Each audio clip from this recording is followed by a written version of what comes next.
this criticism or this correction is done in the mood that I'm servant of my disciple. I'm always in that. That's my bhav. I'm always in that bhav. That I'm servant, that these are the people Krishna has sent me to serve. I'm never in the superior position.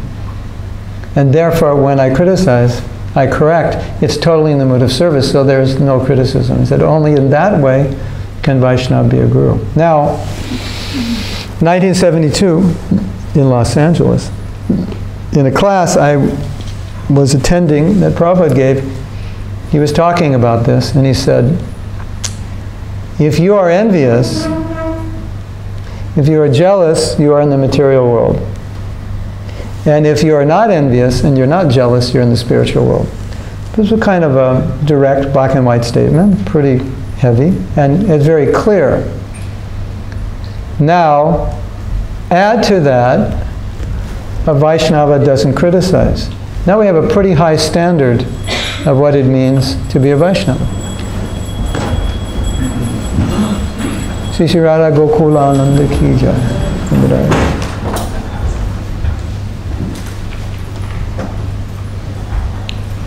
Vaishnava is not envious, correct? It's right in Bhagavatam, Nirmat Suranam Satam. And he doesn't criticize. That's a Vaishnava.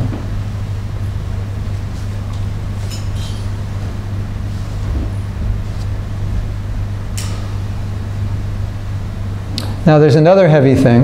I think it's heavy. Bhaktivinoda Thakur said. He said, when you achieve the stage of bhav, that bhava means emotion, and that means your emotion is entirely now for Krishna. It's not for anything material. In the stage of bhava, one of the symptoms of bhava is detachment. Why is that? Why is it considered on that stage the symptom is detachment? Because all your bhav, all your emotion is for Krishna, and there's no emotion for anything material. Does that make sense? All your emotion is for Krishna and Krishna's devotees and Krishna's service. And there's no emotion, therefore, for anything material. And that's two stages above ruchi. So even on the stage of ruchi, there's so much taste, it detaches you. Does that make sense? You have so much taste, you can't get interested in something not Krishna conscious. But on the stage of bhava, it's not just taste, it's emotion. So it's magnified. So he said, love of Krishna is emotion, bhav, directed towards Krishna. And then he said something interesting. And he said that same emotion, when directed, that same emotion of love that you have to Krishna, when you take that emotion, that feeling, and you direct it towards everyone else, it's called daya, compassion. It's the same emotion in a different direction. Isn't that interesting? You understand? Should I say that again? Yeah. The same feeling that you have for Krishna, which is called bhav, or love, or preliminary love, when that same feeling is directed to everyone else, it's called compassion. It's the same emotion with a different outlet. Well, I think we can understand the opposite. What's the opposite? I cannot criticize you. I cannot be envious of you unless I'm envious of Krishna. I cannot love you unless I love Krishna. Does that make sense? That's what he's saying. And we've heard that early on in our devotional life, haven't we heard? All envy stems from envy of Krishna, and I cannot be envious of you unless there's some envy in my heart towards Krishna. So I cannot criticize you unless there's some envy in my heart. And all these statements, the Prabhupada saying, if you're envious, you're in the material world, you're not a Vaishnava if you criticize. I think they're very important for us. But again, it begs the question, okay, I understand it, it's in my head, why do I do it? Why do I continue to do it? And I can share my own realization. I have thought about it. I've tried not to be critical, and sometimes I still am. And There's a couple of realizations I came to. Generally, we look at this problem as a spiritual problem. I'm envious of Krishna. And it's true. But there are also other aspects of it that affect us on a more practical level. I once had a meeting with 5 devotees, and I said, I want to start a company where we teach Krishna consciousness in a more lifestyle-oriented way, where we help people change their lifestyle, we help people solve their problems, we show them how to become happy in a sattvic way. Would you like to help? And you know what their answer was? I can't help you. I said, why? I said, because I'm not happy. Every person said that. And they were all older devotees. I said, how can I do this? It will be a paradox, because I'm not happy in my Krishna consciousness. Interesting, isn't it? So, when we're not happy in our Krishna consciousness, at that point we become very liable to be critical of others. When we are frustrated with ourselves, we become very liable to be critical of others. You agree? Have you ever had that experience, like subconsciously, that a person who's very critical must be very unhappy? You see it, you feel it, you understand, somehow or other it's communicated that why is he or she dwelling on this? Do they not have anything else to do? How is it that they're getting pleasure from this? By condemning someone? Haribol.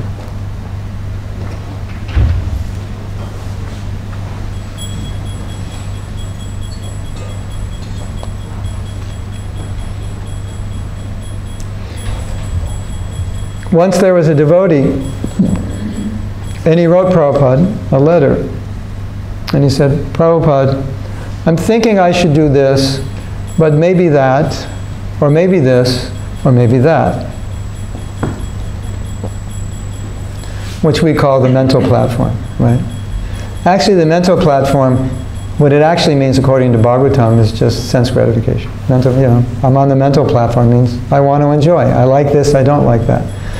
So we use that word when a devotee is not stable. We say he's mental, like tottering, going back and forth. So it's okay, but its original application was accepting and rejecting on the basis of what will give me sense pleasure.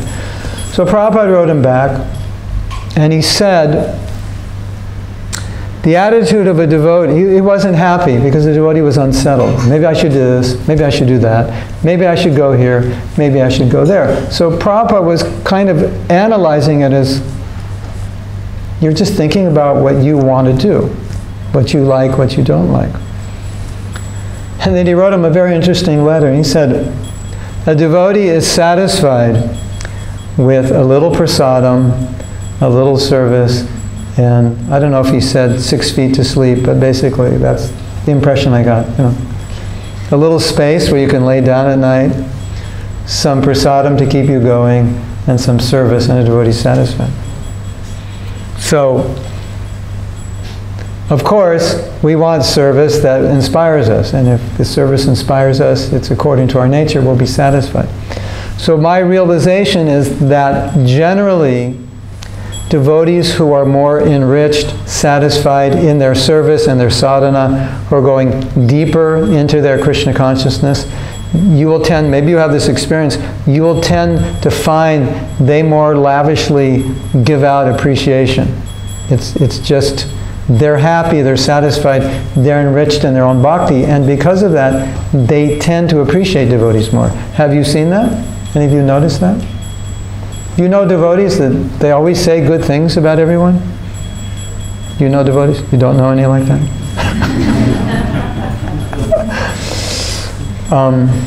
Yes, sometimes very, very advanced devotees are like that.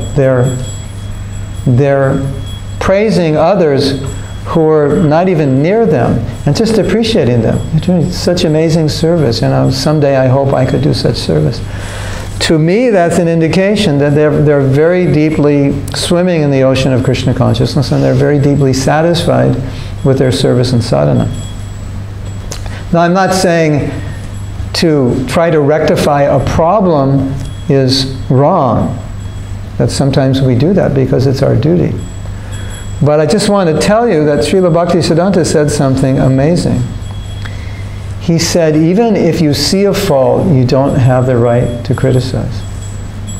Because generally the concept of fault finding is, well, it's not really a fault, but I'm making it up, right?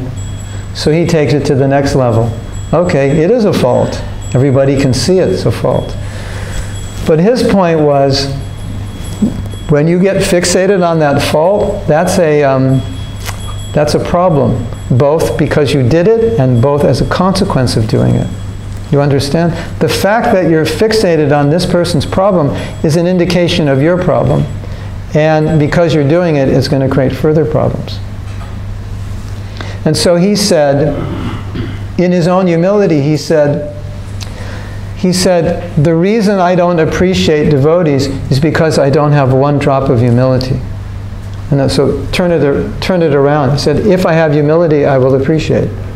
His exact words are, I cannot appreciate the lotus feet of the Vaishnavas because I don't have a drop of humility. Of course, he's teaching us. But that's my point. When someone is advancing in Krishna consciousness and they're happy, they don't need to pull anybody down to make them feel good, because they're satisfied in their Krishna consciousness. When you need to pull someone down to make you feel good, you need to reflect and think, there must be something missing in my spiritual life. If it makes me unhappy to see a devotee succeeding more than I'm succeeding, there must be something wrong with my spiritual life. So-and-so Prabhu is distributing books. That's pleasing Prabhupada. I don't like it, because he's getting more honor than I am. That means something's wrong with me. I don't like that a devotee is pleasing my spiritual master. And I think we've all been through it, haven't we? Your godbrother or godsister does some outstanding service, and you would have liked to do it, but you didn't, or you can't, or maybe never in this life will you do it, and you don't like them, and you become envious or critical. Well, the reason they did it is because they got help from so-and-so, and otherwise they couldn't have done it. There's some reason you try to rationalize to make yourself feel better. That's a sign we're not in line with what Prabhupada said, 6 feet, little prasadam, and some service, and be satisfied. That's a sign of a Vaishnava, that he's satisfied. So I think that's very important. That's one of my realizations why we fault find. We're not satisfied in our own spiritual lives. Our chanting is not going deep enough. Our maybe relationships are not good. We're not taking the time to study Prabhupada's books. We're not discussing it well. Something, our services, we haven't found our dharma. We're not connected to something that inspires us. Something's missing. And therefore, we're not satisfied. That's my personal experience. And generally, I find the devotees who are relishing Krishna consciousness are the most lavish with their praise of others. Even praising younger devotees, newer devotees. And they are very happy to do it. It makes them feel good. It's not like, I know I'm supposed to do it, so I'll do it. So, that's something we can reflect on in our own heart. If there's some enmity for another devotee, some need to criticize, let's look in our own heart. Now, there's another reason that we may do this, and it's a very interesting reason, and I think we're all aware of it, but I just want to talk about it because I think it's good to talk about it and we can reflect on this. Sometimes, when we have an anartha or a problem, it bothers us when we see another person with the same problem, because it reminds us that we have the same problem. And sometimes it's subconscious. We won't even admit we have the problem. We just don't like it when we see another person. I don't know if you have this experience. Have you ever seen a devotee chatting japa? Not chanting, but chatting japa? You know how to chat japa? You know what that means? Talking, yeah. You know, they're out in the hallway and they're chatting japa. And if you ever see a devotee chatting japa and it like upsets you, has it ever like They shouldn't be doing that. This is, you know, you actually have an emotional response to it. It's probably because you do it also. If you don't do it, you may not like it, you may think it's not good, you won't have a very negative emotional response, only if you do it. And it's reminding you that you do it all the time. You don't like to see other people do something wrong that you do. So, rather than condemn them, it's nice to recognize it's probably I'm seeing what I do and that's why it's upsetting me. Because we all do many things wrong, and I'm sure not everything that everybody does wrong bothers you. But there are some things that will bother you. And it's likely it's something that you need to deal with yourself, and that's why it bothers you. Because you're not dealing with it. Does that make sense? Can you relate to that? No? Yes? Maybe? Yeah. So, these are things we can reflect on. And just to kind of coat it over a little bit, sometimes devotees will say, I'm lazy. And there's a rephrasing of I'm lazy. And I would rephrase it this way, I haven't found a service that inspires me. That's actually a more accurate description of being lazy. They're not actually lazy, but they haven't connected with a service that's within their nature, that inspires them. Does that make sense? So, we're talking about being satisfied. That comes from good association, good sadhana, going more deeply in the holy name. And I have to tell you a story. This is a classic story about the satisfaction that comes from connecting with your Dharma. I was at the Vyasa Puja of Tamal Krishna Maharaj, the late 90s, I believe. And that was during the time he was doing his doctorate work, or he was in college. And his, whatever you call the person when you're doing a PhD, what do you call them? Mentor or whatever, yeah. Guide or some, guide? Guide, okay. So that he invited his guide, his mentor, to the Vyasa Puja. They had a close relationship, right? And tutor. Yeah, in America there's another name I can't think of. Anyway, you understand. So this was the person he was working with on his doctorate or his master's. He skipped his master's, right? Went straight to doctorate, yeah. So they had this amazing relationship, and I noticed something about the professor, and I noticed something about a lot of devotees, which was quite interesting. The professor was very happy, and a lot of devotees were very unhappy. And I want to explain why, because it relates to this point of Dharma. And I had a big epiphany at that Vyasa Puja. This professor was in his Dharma. And you could see by the comments he was making, by the relationship he had with Tamal Krishna Maharaj, you could see he was a professor from head to toe. He loved to study, he loved to teach, he loved to do research, he loved to be a professor. Speculate, theorize, contemplate, counter-arguments, theses, antithesis, never come to a conclusion, talk forever. He was a professor at heart, and it was so obvious from the interactions and exchanges, right? He was a Brahmin in the sense of the modern Brahmin in the West. It was obvious.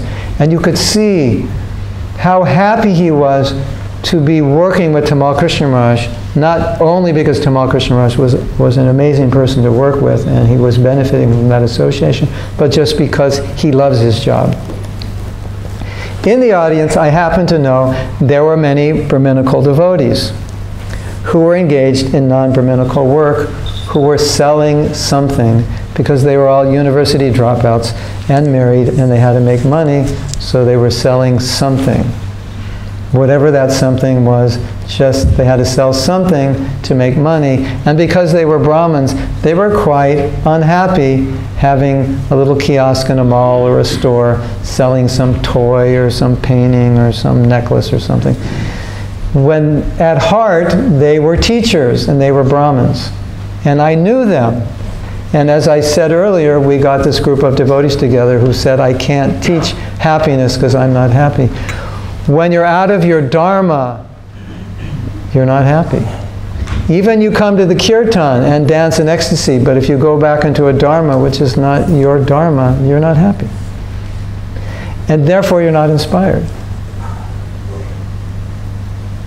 So when you're happy in your sadhana and you're inspired in your devotional service, my understanding is that that is one of the best remedies for being critical. Because in your heart, you're satisfied. And so you don't have a need to bring other people down. You don't need to present yourself as better. You're satisfied with who you are, and you're satisfied with the holy name and your Krishna consciousness. So these are just ideas I wanted to throw out to reflect. And I think the Prabhupada, those God brothers that criticized Prabhupada, were in some level dissatisfied that they couldn't do it. Because that order to preach in the West, that was not just for Prabhupada. Every one of them were given that order, and he did it. Something must have been going on some level. Maybe they weren't conscious that they should have done it, and they failed. And the only way to deal sometimes with failure is to criticize the person who succeeded. Because if you can pull him down, you won't feel so bad. And you don't have to deal with it. Does that make sense? Yeah. So these are some of my observations. Now we were supposed to end 5 minutes ago. But I heard a rumor, if you're a visiting devotee, and you don't always give class here, you could go longer. True or false? No, I just would take, I don't want to say anything. I just want to take questions, or Maharaj, if you have any comments. I don't like to just end class when people are dying to ask questions, but we have to be conscious of time, because we're also starting another class at 9:30. So, you have a question, comment? But no one here is envious. Oh. You're not envious. Yeah, so the class fell on deaf ears because none of you are envious. Yeah.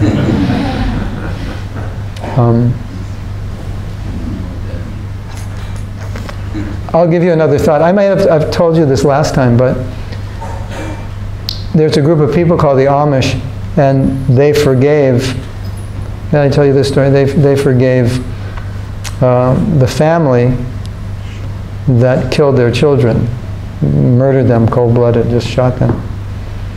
And it was analyzed by a very well-educated pastor of one of the most prestigious churches in America, Washington Cathedral. And he said the reason they could do that is because they were forgiveness.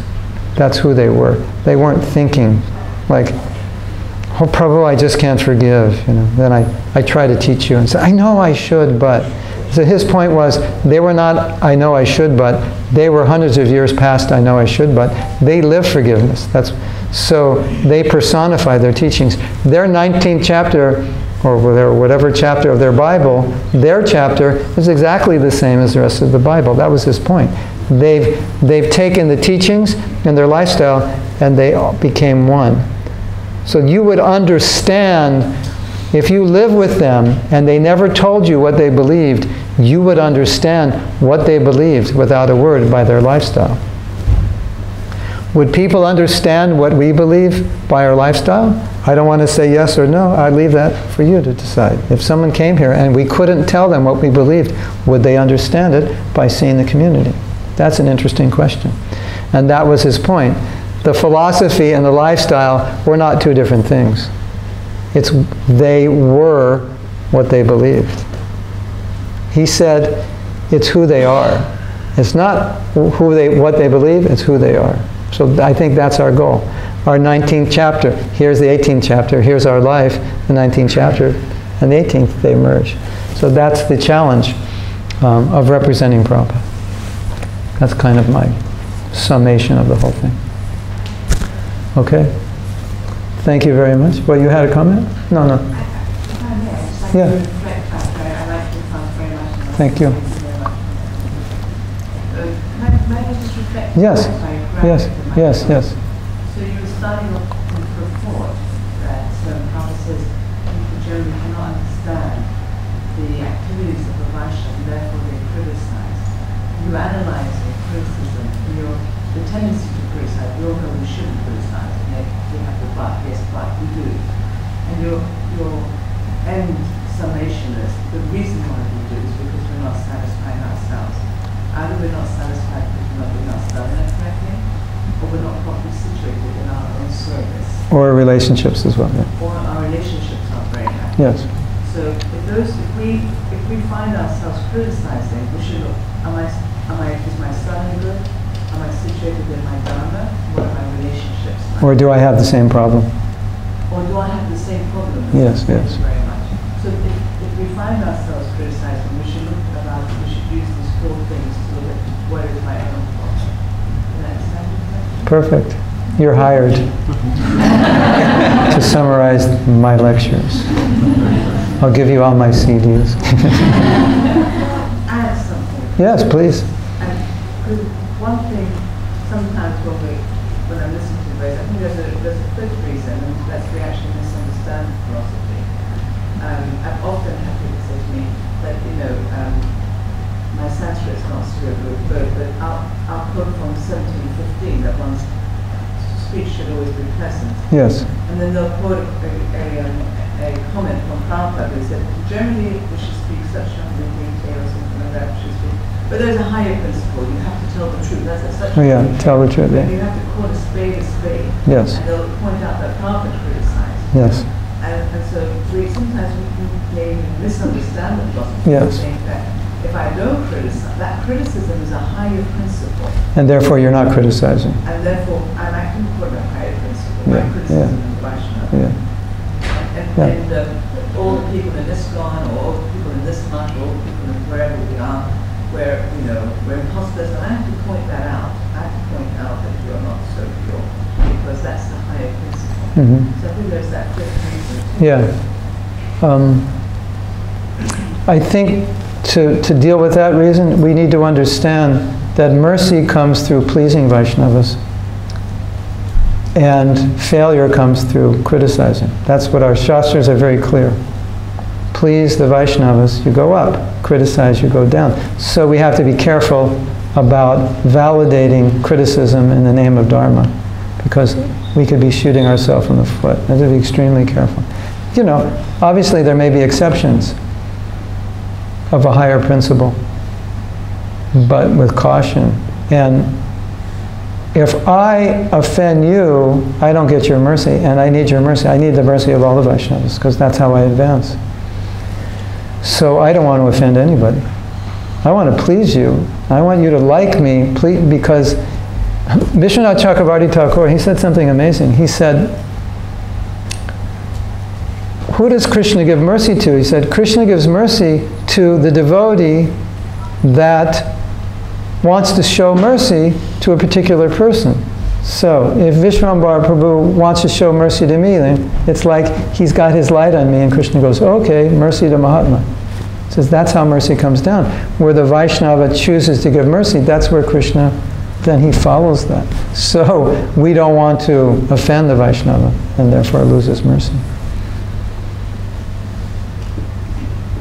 So, please be merciful to me, so I can continue and become free from fault finding. Another point, this is really fun, in our course on humility, we ask the devotees to make a list of everything they complain about, which is quite embarrassing. What did you complain about last week? And you realize that this nature to complain is very unhealthy. It's not indicative of healthy Krishna consciousness. So these are kinds of things we can reflect on. Yes? Thank you very much. Srila Prabhupada ki jai, Go Premanandi, Hari Hari Bol. Krishna Prabhu ki jai.